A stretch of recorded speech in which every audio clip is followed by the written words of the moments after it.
নমস্কার বন্ধুরা, তোমাদের সকলকে স্বাগত জানিয়ে আজকের ভিডিওটা শুরু করছি। আর আজকের ভিডিওতে আলোচনা করব বাস্তু সংক্রান্ত সমস্যা দূর করার একটি সহজ উপায়।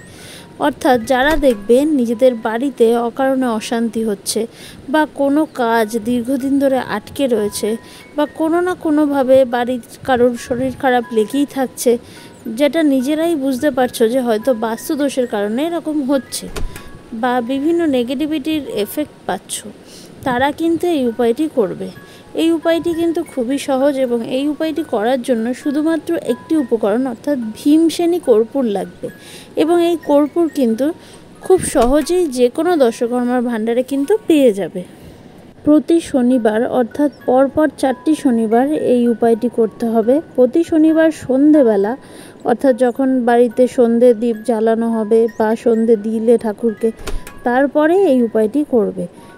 একটি করে কর্পূরের টুকরো নেবে আর পূর্ব কোণে একটি রাখবে, পশ্চিম কোণে একটি রাখবে, উত্তর দিকের কোণে একটি রাখবে এবং দক্ষিণ কোণে একটি রাখবে।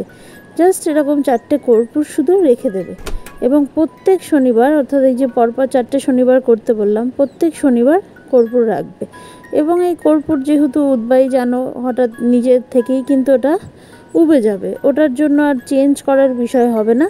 1 সপ্তাহের মধ্যে দেখবে ওটা এমনি উবে গেছে, আবার নতুন একটা কর্পূর ওই জায়গায় রেখে দেবে।